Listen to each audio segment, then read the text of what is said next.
আসসালামু আলাইকুম রহমতুল্লাহি ওয়া বারাকাতুহু। প্রিয় দর্শক, আমি পিস লাইব্রেরি ডায়াবেটিস সেন্টার থেকে এমডি আব্দুল কাইয়ুম বলছি। আজকের যে বিষয়টি এবং যে ভিডিওটি হতে যাচ্ছে সেটা হচ্ছে আইসিইউ থেকে একজন রুগী আমাদের কাছে এসে আলহামদুলিল্লাহ যেভাবে সুস্থ হলেন সেটা শুনে হয়তো আপনিও অবাক হবেন। সাধারণভাবে আমরা অনেকেই জানি আইসিইউটা কী এবং কী ধরনের রোগ হলে বা কী ধরনের প্রস্তুতি হলে সেই জায়গাতে যায়।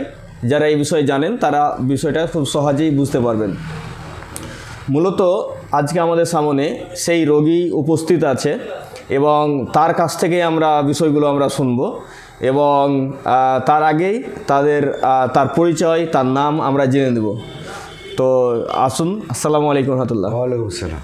তো আচ্ছা, আপনার সমস্যাটা যে আপনি আইসিইউতে ভর্তি হয়েছিলেন, তো আইসিইউতে কতদিন ছিলেন ওখানে?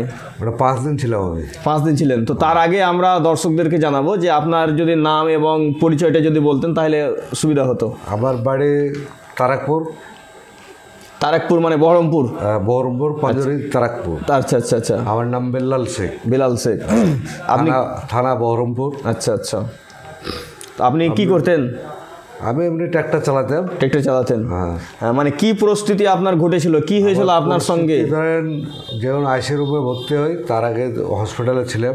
আচ্ছা, তার আগে আপনি হসপিটালে ভর্তি ছিলেন? হ্যাঁ, তার আগে 2 দিন হসপিটালে ভর্তি ছিলাম। আচ্ছা, 2 দিন হসপিটালে ভর্তি ছিলেন। ওই শ্বাসকষ্ট হয়েছিল হঠাৎ। আচ্ছা, সুগার থেকে স্ট্রোক ধরনের একটা জাতীয়, যেটা রিপোর্টে পেয়েছি আমি, যেটা রিপোর্ট বললো যে স্ট্রোক হয়ে গেছিল আর ফুসফুসিতে স্পট মেরেছে। আচ্ছা। তো ধরেন 10 দিন আমি বসে শুতে পারিনি। আচ্ছা আচ্ছা। এই শ্বাসকষ্ট এইরকম।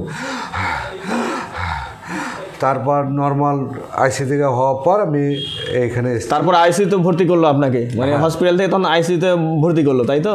ওখানে আপনি 9 দিন ছিলেন? না, ওখানে 5 দিন ছিলাম। 5 দিন ছিলেন? 5 দিন ছিলাম। আচ্ছা, তাহলে আইসিইউ থেকে 5 দিন, 5 দিনে আপনি ওখান থেকে বের করার পরে তখন? তারপর বের করার পরে ওখানে যা ওষুধ দিল, ধরেন যা হলো। আচ্ছা। আমাকে থ্রু এখানে আমার ছেলেরা এই যাতে দিয়ে চলে আসলো আমাকে। তো প্রিয় দর্শক, উনি 5 দিন পর্যন্ত আইসিইউতে ভর্তি ছিলেন এবং 5 দিন পরে মানে আইসিইউ থেকে বের করে কিন্তু সরাসরি কিন্তু আমাদের এখানে নিয়ে এসছেন। সরাসরি এখান থেকে নিয়ে এসছেন আর কি। কারণ ওনার ছেলে বিশেষ করে আমাদের বিষয়ে জানেন যে আমরা কি ধরনের চিকিৎসাগুলো করি এবং আইসিইউ থেকে বের করে কিন্তু ওনারা আর মোটেই লেট করেনি, সরাসরি কিন্তু এখানে ডাইরেক্ট নিয়ে এসছেন। এখন কথা যেটা হচ্ছে যে আপনি আইসিইউ থেকে ওখানে তো অনেকগুলো ওষুধ আপনাকে দিয়েছিল। হ্যাঁ, বহুত ওষুধ দিয়েছিল, আপনাকে অনেকগুলো ওষুধ দিয়েছিল। তো এখন আপনি আমাদের কাছে যে চিকিৎসা করিয়ে, তো এখন কি আপনার কোনো ওষুধ চলছে? আইসিইউ থেকে বের হওয়ার পরে যে সব ওষুধগুলো দিয়েছিল এখন কোনো ওষুধ চলছে? বেরিয়ে ধরেন 15 দিন 22 দিন মতন এই ওষুধও খেয়েছি, এই ওষুধ। আচ্ছা আচ্ছা। তারপর 1.5 মাস থেকে আমি কোনো আয়ুর্বেদিক কোনো ওষুধ খাই না। আমি এই ওষুধ খেয়ে আইসিইউ ওখানকারও কোনো ওষুধ খান না? অ্যালোপ্যাথি কোনো ওষুধ খান না? না, অ্যালোপ্যাথি কোনো ওষুধ খাই না, হোমিওপ্যাথিও খাই না।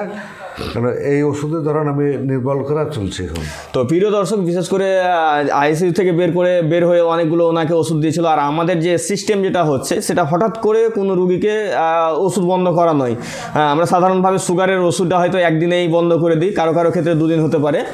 তো সাধারণভাবে কি ওনার আইসিইউ থেকে বের হয়ে অনেকগুলো ওষুধ চলছিল। তারপরে আমি বললাম যে ঠিক আছে, আমাদের বিশেষ করে শুধু সুগারের ওষুধটা আপনি বন্ধ রেখে বাকি ওষুধগুলো আপনি চালান। তারপরে আস্তে আস্তে আস্তে কী হবে, সেই ওষুধ কিন্তু বন্ধ হবে। হ্যাঁ, তো হঠাৎ করে নয়, তো ধীরে ধীরে বন্ধ হবে। আপনার প্রেক্ষাপট, প্রস্তুতি, পজিশন দেখে তখন আমরা সেটা বলবো। তো আলহামদুলিল্লাহ 15 দিন পর্যন্ত উনি সেই ওষুধও খেয়েছিলেন। এখন কিন্তু 1.5 মাস থেকে, তার মানে মোটামুটি 2 মাস আপনার চিকিৎসা চলছে নাকি? 2 মাসের বেশি হলো। 2 মাসের বেশি হলো। আচ্ছা, তা 1.5 মাস থেকে 1.5 মাস থেকে উনি কিন্তু আর কোনো অ্যালোপ্যাথি ওষুধ খাচ্ছেন না। এখন যে আমরা যে সব ন্যাচারাল খাবারগুলো দিচ্ছি, শুধু সেই মাত্র খাবারগুলো খাচ্ছেন আর কি। তো আচ্ছা, আপনাকে কেমন লাগছে, আপনি কেমন ফিল করছেন? আমি এখন ফিলটা মোটামুটি আগে যেভাবে চলছিল, 5 বছর জ্বর ছাড়তে হবে না আমার শরীর থেকে। আচ্ছা আচ্ছা। ঝিমঝিম করে দৌড়ে বেড়াতাম, এই ঝিম ধরে বসে থাকতাম, তা করতাম। এখন মোটামুটি আমার শরীর হিসাবে অনেকটা ভালো আছে, সুস্থ অনেকটাই আছে। আচ্ছা আচ্ছা আচ্ছা। এখন মোটামুটি আমাকে 40% সুস্থ চলাফেরার মধ্যে ভালো। আচ্ছা আচ্ছা, তো প্রিয় দর্শক, বিশেষ করে আইসিইউ থেকে বের হওয়া রোগীর মানে কি পজিশন বা কী পরিস্থিতি থাকে, হ্যাঁ, সেখানে এখন সমস্ত কিছু ওর ওষুধ বন্ধ। হ্যাঁ, একটা নর্মাল মানুষের যেমন সাধারণভাবে উনি কোনো ওষুধ ছাড়াই চলেন আর কি, সেরকমভাবে আমাদের কাছে চিকিৎসা করিয়ে উনি কোনো ওষুধ ছাড়াই এখন মানে চলছেন এবং তিনি খুব ভালো ফিল করছেন।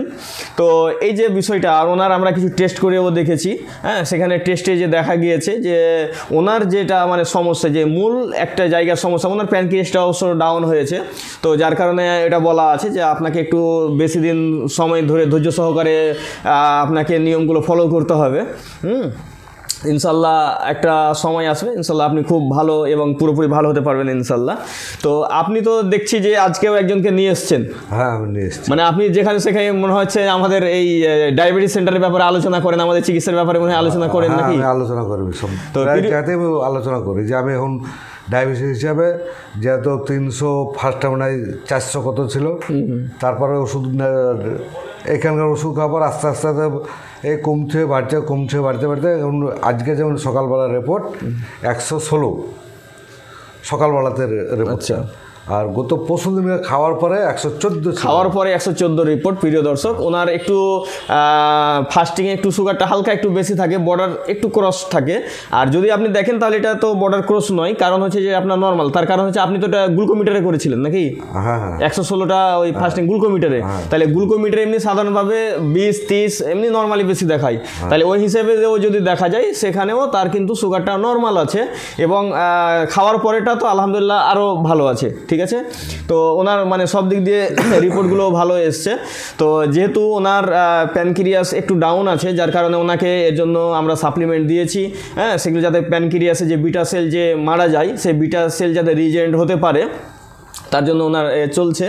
তো বিশেষ করে এই যে আপনি, বিশেষ করে আমাদের উনি বলে নয়, মানে অনেকেই আমাদের এখানে চিকিৎসা করার পরে তিনি নিজেই একজন আমাদের ডায়াবেটিস সেন্টারের প্রচারক হয়ে যান। তো উনি ব্যক্তিগতভাবে অনেককেই বলছেন, চায়ের দোকানে গিয়ে বলছেন। তো আমি বললাম যে আপনার এখন বর্তমান কন্ডিশন যদি আপনি মানুষের সঙ্গে শেয়ার করতেন, যে আইসিইউ থেকে বেরিয়ে আপনি যে পজিশন মানে পেয়েছেন, আলহামদুলিল্লাহ আল্লাহ যে আপনাকে সুস্থ রেখেছে, এটা যদি আপনি ভিডিওর মাধ্যমে আমাদের সঙ্গে সাক্ষাৎকারে শেয়ার করতেন, তাহলে অনেক মানুষই জানতে পারতো বিষয়টা। তো আচ্ছা, বিশেষ করে আপনি মানুষকে কি উপদেশ দিবেন? যে অনেক মানুষ তো হয়তো আমাদের এই সিস্টেমকে জানে না, না জানার ফলে হয়তো সে অবিশ্বাস করে বা এই ধরনের বিভিন্ন কিছু বলে। তো আপনি মানে কি বলবেন, মানে মানুষকে কি উপদেশ দিবেন? ইনশাল্লাহ উপদেশ আমি ভালোই দেবো, আমি ভালো আছি, ভালো উপদেশ দেবো। তো অনেককে তো বলছি আমি। আপনি তো এমনি তো প্রচুর মানুষকে বলছেন। তো প্রিয় দর্শক, আপনারা দেখতে পাচ্ছেন যে আইসিইউ থেকে বের হয়ে সেই লোকটা সরাসরি আমাদের এখানে ওনার ছেলেরা চিকিৎসা করেছেন, মানে ওনার ছেলেরা আমাদের ব্যাপারে জানেন, যার কারণে একটা ধারণা ছিল আর কি, সহি ধারণা ছিল। ফলে এখানে কিন্তু অন্য কোনো ডাক্তারের কাছে নিয়ে যাননি বা বাড়িতে নিয়ে গিয়ে অন্য কোনো চিকিৎসার মানে আশ্রয় নেননি, সরাসরি কিন্তু এখানে নিয়ে এসছেন। তার আগেই কথাবার্তা চলছিল যে ভাই এই পজিশনে এরকম কি করা যাবে, এরকমভাবে, তখন ঠিক আছে বের হয়ে কিন্তু ওনাকে নিয়ে এসছেন। তো আপনারা বুঝতেই পারছেন যে আইসিইউ থেকে বের হয়ে ওনার যে অনেকগুলো ওষুধ চলছিল, সেই ওষুধও সম্পূর্ণ বন্ধ হয়ে এখন সেই মানুষটা সুস্থ আছে এবং উনি ভাবছেন যে আমি ট্র্যাক্টর যে চালাতে পারবো, কিন্তু ওনার ছেলেরা বলছে যে না, ট্র্যাক্টর চালাতে হবে না, তাই তো নাকি? হ্যাঁ, তার মানে ওনার কন্ডিশনটা বুঝেন, যে লোকটা আপনার হাঁপাহাঁপি যেভাবে আপনারা দেখলেন উনি যেভাবে করছিলেন, সেই কন্ডিশন থেকে বেরিয়ে এসে এখন ভাবছেন যে আমি ট্র্যাক্টর চালাতে পারবো, যদিও ওর ছেলেরা মানা করছেন আর কি। এবং আমাকে জিজ্ঞাসা করলো, আমি বললাম যে আপনি আপনার কন্ডিশনটা বোঝার চেষ্টা করেন, হ্যাঁ, আপনাকে বিভিন্নভাবে হেঁটে করে দেখেন আপনাকে কেমন লাগছে, সেই হিসেবে আপনি বডি ল্যাঙ্গুয়েজ বুঝে আপনাকে কাজ করতে হবে। তো এই হচ্ছে আমাদের আলহামদুলিল্লাহ এখানে যে ব্যতিক্রম ধর্মীয় চিকিৎসা হয় পিস লাইব্রেরি ডায়াবেটিস সেন্টারে। তো আপনারা হয়তো অনেকে জানতে চাইছেন যে এটা ঠিকানাটা কোথায় আপনারা বলবেন। তো আমাদের অ্যাড্রেস হচ্ছে Murshidabad, Dhulian, Chandpur, Jharkhand border, piece library diabetes centre. তো এই ডায়াবেটিস সেন্টারে আপনারা সরাসরি আমাদের ওয়েবসাইটেও যেতে পারেন, mdabdulkayyum.com, এখান থেকেও আপনারা অ্যাপয়েন্টমেন্ট বুক করতে পারেন। তারপরে আমাদের যে হোয়াটসঅ্যাপ নাম্বার 9732624907, এই নাম্বারে আপনারা সরাসরি কল করতে পারেন অথবা হোয়াটসঅ্যাপ করেও যোগাযোগ করে আপনারা এখানে আসতে পারেন। তো আমি যেটা বিশেষ করে আপনাদেরকে বলবো যে আপনারা অনেকেই চিকিৎসা করিয়েছেন, তো আপনি আমাদের সঙ্গে আপনাকে চিকিৎসা করাতে হবে না, আমাদের চিকিৎসা পদ্ধতিটা বুঝে যান, আমরা কিভাবে চিকিৎসা করছি, আমাদের সিস্টেমটা কি, আমরা ওষুধ ছাড়াই কিভাবে চিকিৎসা দিয়ে থাকি। তো এই বিষয়গুলো আপনাদেরকে বুঝতে হবে। তো আপনাকে চিকিৎসা করা নয়, এখানে এসে বুঝে যান। হ্যাঁ, বুঝে গেলে কি হবে যে আপনি বুঝতে পারবেন যে আমাদের যে এই চিকিৎসা পদ্ধতি এটা যে একবারে বিজ্ঞান ভিত্তিক। তো এই বিষয়টা কিন্তু আমাদের অনেকে জানে না, না জানার কারণে কিন্তু হয়তো অনেকে দূর থেকে বিভিন্ন কিছু মন্তব্য করে থাকে। তবে সত্যের তো জয় একদিন হবেই। আর আলহামদুলিল্লাহ মানুষ এটা মানে বুঝতেই পারছে আর কি। বিভিন্ন ব্যক্তি বিভিন্ন জায়গা থেকে যা কিছু বলেছে, আলহামদুলিল্লাহ আমাদের কাছে আসার পরে সে বুঝতে পেরেছে। অনেক ডাক্তার আলহামদুলিল্লাহ আমাদের কাছে চিকিৎসা করিয়ে সে সুগার থেকে মুক্তি পেয়েছে। তো আপনিও ইনশাল্লাহ ভালো হবেন এবং আপনার বিভিন্ন রকমের সমস্যাগুলো আপনি এখানে এসে শেয়ার করতে পারবেন, আপনি আমাদের বিষয়ে জানতে পারবেন। তো প্রিয় দর্শক, এই ছিল আজকে আমাদের সাক্ষাৎকার। আমি যে 9 বছর ধরে ভোগ করছি, আপনি 9 বছর থেকে সমস্যা ভোগ করছেন। সমস্যা ভোগ করছি। তো প্রিয় দর্শক, উনি 9 বছর থেকে সমস্যা ভোগ করছেন। আলহামদুলিল্লাহ আজকে যতটুকু মানে উন্নতি ওনার হয়েছে আলহামদুলিল্লাহ। তো আপনারা দোয়া করবেন যে ওনাকে যাতে আল্লাহ সুবহানাহু ওয়া তাআলা পুরোপুরি ওনাকে সুস্থতা দান করেন এবং সুস্থভাবেই সার্বিক সুস্থতা দান করেন। সার্বিক সুস্থতার মধ্যে অনেক কিছু মানে প্লাস পয়েন্ট রয়েছে আর কি, যার কারণে আমরা ওনার সার্বিক সুস্থতা কামনা করছি। আল্লাহ সুবহানাহু ওয়া তাআলা যেন তাকে সুস্থ দান করেন। আমিন। আসসালামু আলাইকুম ওয়া রাহমাতুল্লাহি ওয়া বারাকাতুহু।